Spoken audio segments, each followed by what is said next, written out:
All right, so today we are going deep on affirmations, but not just like the surface stuff. Yeah. We're going to talk about how they can really shift your mindset. Oh, yeah. And our jumping off point is this article called 10 Powerful Affirmations to Shift Your Mindset Instantly. Right. Which is great, but honestly, I've read a ton on this topic. Yeah. And sometimes it just feels like the same old advice regurgitated. I hear that. So my hope for this deep dive is to go beyond that. Okay. To uncover the nuances, the techniques that maybe aren't as well known. Oh, I get You know, like how do you make affirmations stick when life gets crazy? Right. Or what about those stubborn limiting beliefs that just won't quit? Yes. I'm hoping we can dig into all of that and more. I think you'll be surprised at just how much depth there is to this practice. Okay. It's not just about repeating nice phrases. Yeah. It's about understanding how your brain works Okay. and using that knowledge to your advantage. See, that's what I'm talking about. Yep. So let's start with the basics. Okay. The article mentions neuroplasticity,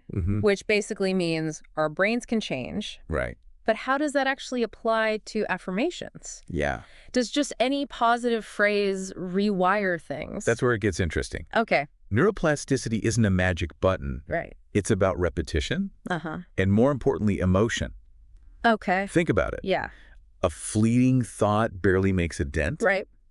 but a belief you feel deeply that you revisit often. That's what starts to carve new pathways. Interesting. So yeah, repeating any positive phrase is better than nothing. Yeah. But it's the affirmations tied to your goals, your fears, Yeah. the things you really care about. Yeah. Those are the ones that pack a punch. So it's about choosing affirmations that have some personal weight to them. Absolutely. Okay. And it's not just about feeling good either. Okay. Sometimes the most powerful affirmations are the ones that challenge your deeply held negative beliefs. The ones that make you a little uncomfortable Oh, yeah. because they force you to confront those limiting narratives you've been telling yourself. Oh, that's good. Yeah, Okay, so the emotional connection is key. right. But the article also gives us 10 specific affirmations. Yes. I'm curious, do you think these one-size-fits-all affirmations can really be effective? Or is it better to personalize them? That's a great question. Yeah. And honestly, it's a bit of both. Okay. Generic affirmations can be a good starting point, Right. especially if you're new to the practice. They introduce you to the concept of positive self-talk Yeah. and can help shift your overall mindset. Okay. But to really see lasting change, Yeah. you need to go deeper Okay. and craft affirmations that are tailored to your unique needs and goals. That makes sense. Right. So let's take a look at some of the affirmations from the article. Okay. One that caught my eye was, every challenge I face is an opportunity to grow and improve. I like that one. It sounds good, but does it actually work? I mean, how do you shift your perspective like that when you're in the middle of something really tough? Well, it's not about pretending that challenges are easy Right. or ignoring the negative emotions that come up. It's about recognizing that even difficult experiences Yeah. can teach us valuable lessons and help us develop resilience. Oh, okay. This particular affirmation works because it encourages a growth mindset. Okay.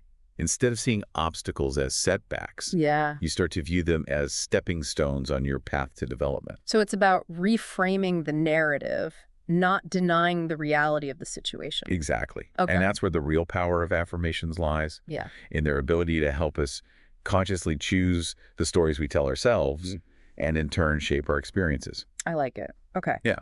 I'm starting to see how this all ties together. Yeah. But I'm also wondering, Yeah. how do you deal with the inner critic? That voice that says, oh, come on, this is just a bunch of fluff. Right. Because I know I have that voice, Yeah. and it can be pretty loud sometimes. Oh, we all have that inner critic.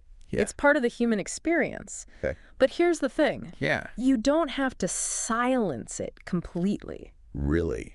You can actually use it to your advantage. Wait, use it to my advantage. Yeah. How do you do that? By listening to what it's saying Okay. and then reframing those negative thoughts into more empowering affirmations. Okay. So let's say your inner critic says, you're not good enough. Oof, yeah. Instead of getting caught up in that negative self-talk, Yeah. you can acknowledge the thought Yeah. and then counter it with an affirmation. Like, I am capable and worthy, and I am constantly growing and evolving. So it's about turning the negative into a positive. Precisely. Okay. It's about recognizing that your thoughts are not facts. Right. They're just thoughts. Yeah. And you have the power to choose which ones you focus on and which ones you let go of. That's powerful stuff. It is. Okay, so we've talked about the importance of emotional connection, personalizing affirmations, and even using our inner critic to our advantage. Yeah. But what about the actual doing of it? Right. How often should you repeat these affirmations? Yeah. Is there a specific time of day that's best? That's where we get into the practicalities of building a sustainable affirmation practice. Okay. And that's what we'll be diving into next. Okay, so we've laid the groundwork. We get the why behind affirmations. Yeah. But now I need the how. Okay. Because honestly, Yeah. I've tried this whole affirmation thing before, and it's always fizzled out. Right. I write them down. I try to remember them. Yeah. Then life gets in the way, Yep. and poof, they're gone. You're not alone there. Okay, good. Consistency is the bigger turtle. Yeah. And the article, while it has some good affirmations, Right. doesn't really address that struggle. It doesn't. It's like, here's some magic words, now go forth and be positive. Exactly. Which, yeah, not super helpful in the real world. Right. So let's get practical. Okay. What are some actionable ways to actually integrate affirmations into our lives? Yeah. Not just have them as this thing we should be doing.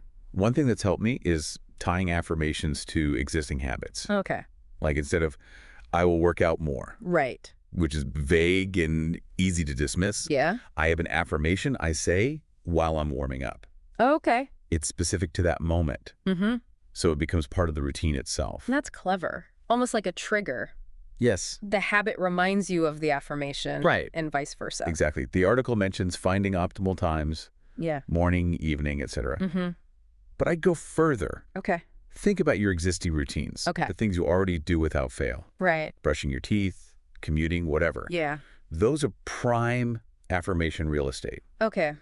Piggybacking on what we already do, love it. Yes. But what about the content of the affirmations? We talked about personalizing them, but any tips on actually writing effective ones? Yeah. Because I feel like I could end up with a novel-length list if I try to address every little insecurity. Less is definitely more. Okay. The article gives the 10 examples, Right. which is fine as a starting point, Yeah. but it can be overwhelming. It can be. I'd suggest picking one area to focus on. Okay. Maybe it's confidence at work or managing stress, and craft 2, maybe 3 affirmations directly related to that. So laser focus, not trying to fix everything at once? Right. And when you're writing them, Yeah. think present tense and actionable. Okay. Not, I wish I were more confident, Right. but I am speaking up clearly in meetings. Yeah, okay. That slight shift makes a huge difference in how your brain receives it. It's almost like you're tricking your brain into believing it's already true. In a way, yes. Okay. You're creating the neural pathways for that behavior to become your reality. I like that. Okay. Yeah. So we're choosing the right time. Crafting potent affirmations. Right. But what about those moments when things go sideways? Oh, yeah. We all have them. A sudden deadline, a fight with a loved one, and all the positive self-talk flies out the window.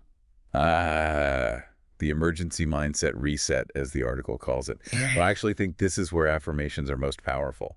Okay. Because they can pull you back from the brink of panic. Okay, but in those moments, it's hard to even remember what affirmations you have. Right. Let alone believe them. That's why having a single go-to affirmation is key. Okay. The article doesn't really touch on this, It doesn't. but it's something I recommend to all my clients. Okay. Something simple, like, I am calm. I can handle this. That you can repeat like a mantra Okay. until the initial wave of stress subsides. So it's almost like a mental first aid kit, Yes. something you grab in an emergency. Exactly. Doesn't solve the problem, Yeah. but it creates the mental space to then address things rationally. And the more you use it, the faster you'll recover from those mini meltdowns. This is making so much more sense now. Good. It's not about affirmations being this magical cure-all. Right. It's about using them strategically like any other tool. Right. The article touches on visualization, Yes. which is another powerful technique. Yeah. But let's unpack that further, Okay. because there are some nuances that can really elevate your affirmation practice. All right. We've covered a lot about affirmations. Yeah. How to choose them. Right. How to actually use them consistently. Yeah. And even how to turn our inner critic into an ally. I love that. But I feel like we've only scratched the surface of visualization. Right. The article mentions it, It does. but it doesn't really go deep. Visualization is where things get really interesting. Okay. Because it taps into the power of your imagination, which is way more potent than we often give it credit for. Okay. It's not just about daydreaming. Right. It's about creating a vivid mental experience that tricks your brain into believing it's real. Okay. I'm intrigued, but also a bit skeptical. Yeah. I've tried visualizing things before, and sometimes it feels like, well, just that visualizing, Right. how do you make it more than just a mental picture? The key is to engage all your senses. Okay. Most people focus on the visual. Right. But what about sounds, smells, even physical sensations? Yeah.